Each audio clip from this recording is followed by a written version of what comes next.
Pengantar.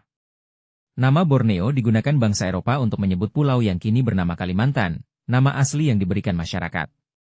Ada dua pendapat yang beredar tentang arti Kalimantan.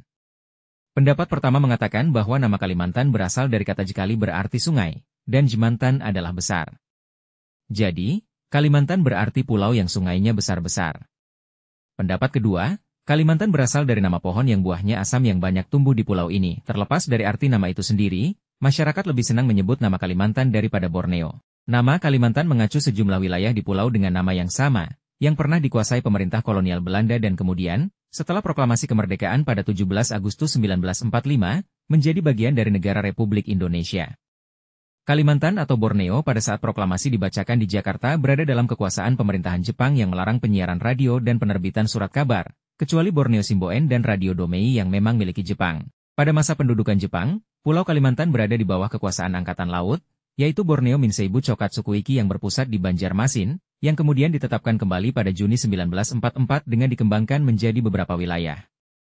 Berdasarkan Staatsblad nomor 64 tanggal 1 Januari 1946, Belanda telah membagi Borneo atau Kalimantan menjadi 3 wilayah keresidenan, Zuid Borneo, Borneo Selatan, dengan ibu kota di Banjarmasin, West Borneo, Borneo Barat, beribu kota di Pontianak, dan Oost Borneo, Borneo Timur, di Samarinda.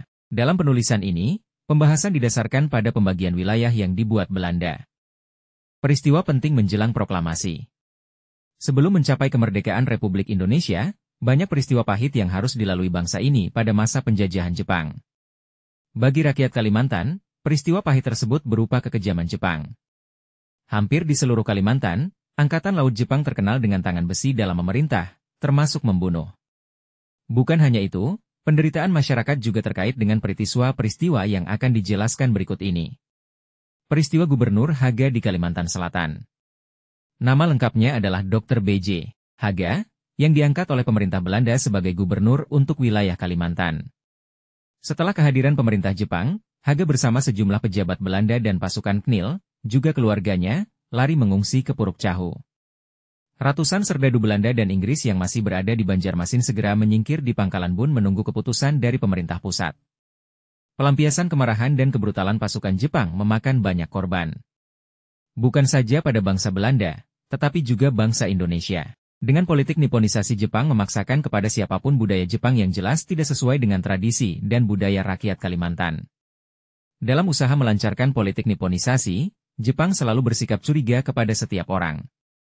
Dan Jepang tidak segan-segan melakukan penyiksaan dan pembunuhan terhadap orang yang dicurigai akan melakukan pemberontakan, baik bangsa Indonesia maupun bangsa asing.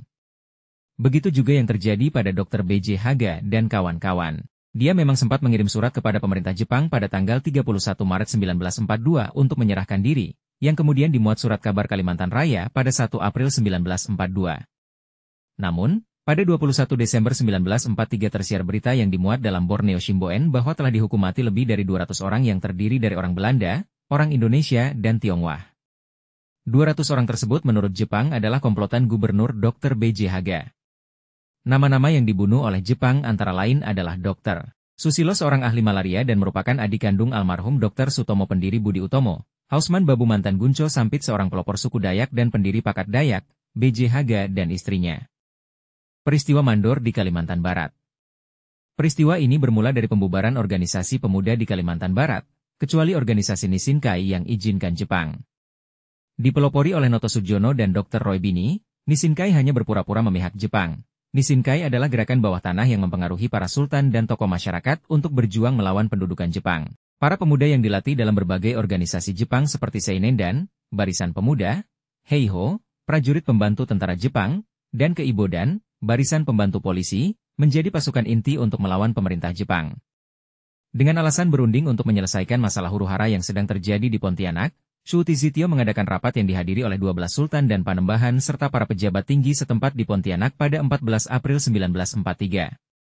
Rupanya rapat itu hanya akal-akalan Jepang untuk menangkap para sultan dan panembahan tersebut pada tanggal 23 April 1943. Dan mereka memang ditahan di markas Kempetai dan akhirnya menghilang tidak ada kabar. Berita tentang penangkapan para raja dan tokoh masyarakat telah tersebar di masyarakat, tetapi tidak ada penjelasan apapun dari Jepang. Sebaliknya, Jepang memperlihatkan sikap yang baik dan bersahabat dengan para keluarga raja seolah-olah tidak pernah terjadi apa-apa.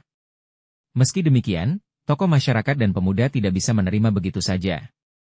Mereka tahu bahwa semua itu adalah perbuatan Jepang. Untuk itu, mereka yang tergabung dalam Nishinkai menyambut baik rencana Jepang untuk mengadakan rapat akbar yang akan dihadiri berbagai kalangan di masyarakat. Dalam rapat akbar di Gedung Medan sepakat di Landra Agwek nomor 125 para pejuang ingin mempertanyakan nasib para raja dan tokoh masyarakat yang ditangkap oleh Jepang setahun yang lalu. Di samping itu, mereka juga berencana membalas tindakan Jepang dengan meracuni opsir-opsir Jepang. Maka pada tanggal 24 Mei 1944, para sultan, panembahan, pemuda dan tokoh masyarakat berkumpul di Gedung Medan sepakat. Hanya saja, mereka tidak mengetahui bahwa rencana untuk meracuni opsir Jepang itu sudah bocor, sehingga acara rapat itu justru menjadi kuburan bagi para pejuang Indonesia.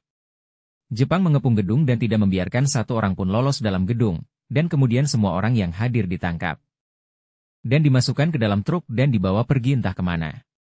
Setelah kejadian tanggal 24 Mei 1944 itu, Jepang mulai memperketat keamanan dengan memberlakukan jam malam dan melarang masyarakat untuk berkumpul lebih dari 2 orang. Dan Jepang secara terang-terangan menangkapi orang-orang yang dicurigai dengan alasan yang dicari-cari, baik secara paksa maupun halus, dan orang yang ditangkap tidak pernah kembali lagi ke keluarganya sampai sekarang.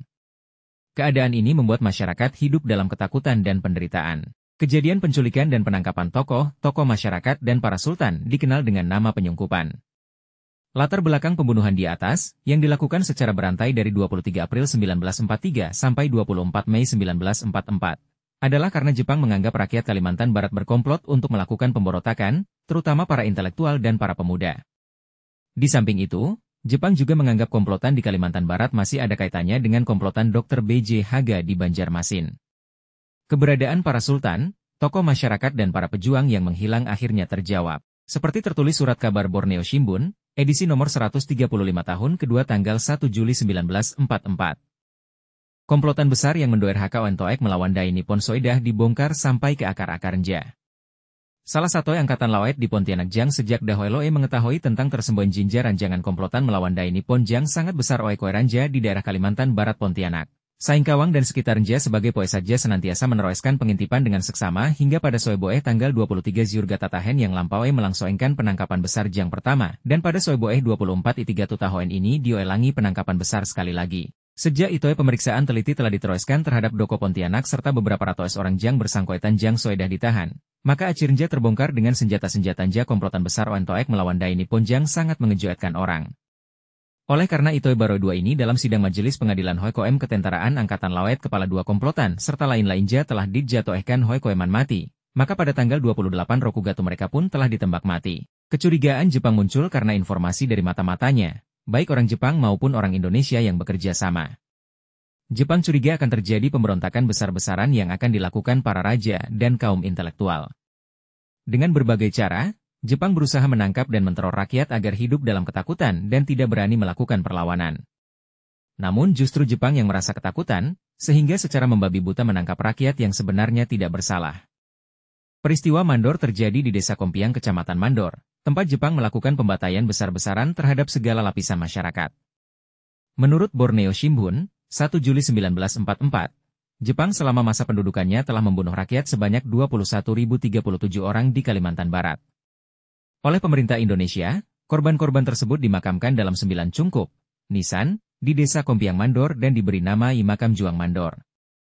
Medium penyebaran proklamasi. Seperti halnya di daerah lain, berita tentang proklamasi kemerdekaan Indonesia terlambat sampai ke Kalimantan. Di samping faktor sarana dan prasarana, sikap dan tindakan represif Jepang menjadi faktor penting dalam hal ini, sehingga seminggu setelah peristiwa bersejarah proklamasi tidak terjadi apa-apa di masyarakat. Meskipun begitu, informasi proklamasi kemerdekaan akhirnya sampai juga di Kalimantan, melalui gelombang radio, surat kabar, para pejuang yang datang dari Jawa, pamlet, maupun ekspedisi-ekspedisi yang dilakukan oleh para pemuda pejuang dari Jawa seperti BPRI yang dipimpin oleh Bung Tomo dari Surabaya. Dalam suasana ketakutan, seorang pemuda di Pontianak, salah satu kota terbesar di Kalimantan Barat, bernama M. Sukandar, mendengar berita proklamasi dari radio yang berhasil disembunyikan. Sukandar mendengar siaran radio dari Franciso dalam bahasa Indonesia pada 18 Agustus 1945 di malam hari, yang menyatakan bahwa proklamasi kemerdekaan telah dibacakan pada tanggal 17 Agustus 1945 oleh Soekarno di Jakarta. Namun, berita itu tidak bisa langsung disebarkan. Sukandar secara sembunyi-sembunyi dan bertahap memberitahukan hal tersebut kepada kawan-kawan terdekatnya, yang akhirnya menyebar dari mulut ke mulut. Meski terlambat, berita proklamasi kemerdekaan telah membuat rakyat merasakan kebahagiaan. Tindakan patriotik pun dilakukan seorang pejuang yang bekerja sebagai juru rawat, Ali Anyang. Dia mengibarkan bendera merah putih untuk pertama kalinya pada pertengahan Desember di Rumah Sakit Sungai Jawi, Pontianak. Sementara pengibaran bendera merah putih secara resmi dan disaksikan oleh banyak rakyat Kalimantan Barat terjadi pada saat diadakannya rapat di Kebun Sayur, yang diprakarsai oleh GAPI pada tanggal 24 Oktober 1946. Lain halnya dengan Ketapang, kota lain di Kalimantan Barat. Berita proklamasi secara resmi diterima melalui seorang pejuang yang baru datang dari Jawa, yaitu A. Halim Haji Abdul pada 24 Agustus 1945. A. Halim Haji Abdul mengatakan bahwa kemerdekaan Indonesia telah resmi diumumkan dan pimpinan bangsa Indonesia adalah Soekarno-Hatta. Berita ini sungguh menjadi berita yang menggembirakan bagi para pejuang Ketapang yang segera melakukan persiapan untuk menyongsong kemerdekaan. Singkawang sebelum dimekarkan menjadi dua wilayah adalah ibu kota dari Kabupaten Sambas dan dikuasai oleh Sultan Sambas. Pada masa pemerintahan Jepang, Singkawang dijadikan daerah Kenco. Di Singkawang dan Bengkayang, berita proklamasi diterima dari pejuang anggota PPRI, Ahmad Dundik, pada 2 Oktober 1945, yang memang ditugaskan PPRI untuk menyebarkan berita proklamasi di daerah. Begitu juga apa yang terjadi di Sambas yang letaknya cukup jauh dari Singkawang. Berita proklamasi kemerdekaan Indonesia telah diketahui oleh rakyat Sambas melalui siaran radio Sarawak. Namun, berita ini tidak cepat tersebar karena Jepang masih bercokol di Sambas. Rakyat Sambas mendapatkan kepastian tentang berita proklamasi kemerdekaan Indonesia dari pemuda Sambas Zainuddin Nawawi dan Gifni Ismail yang tinggal di Pontianak.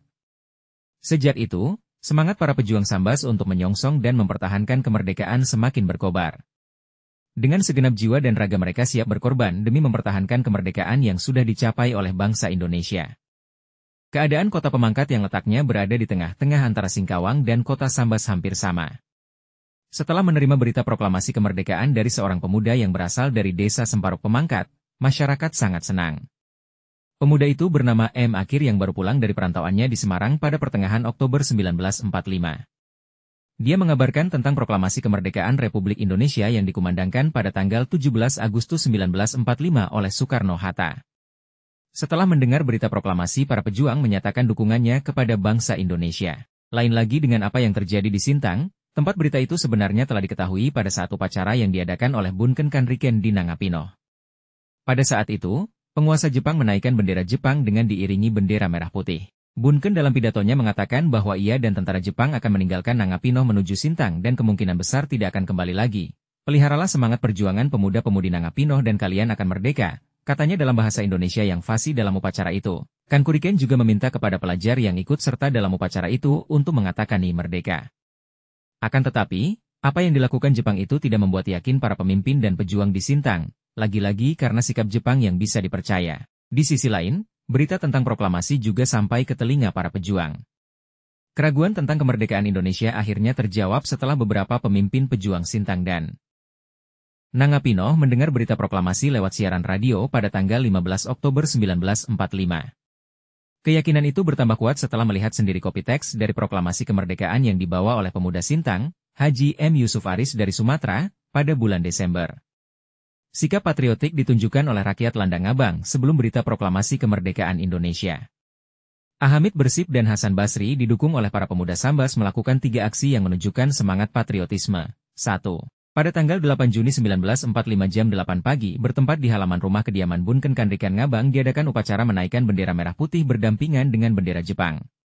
Upacara tersebut dihadiri pasukan Seinen dan semua pegawai Menseibu Ngabang, para pelajar SR dan pembesar-pembesar Jepang. Sang merah putih naik dengan lancar, sedangkan bendera Jepang naiknya tertahan-tahan tiba-tiba talinya putus dan jatuh ke tanah.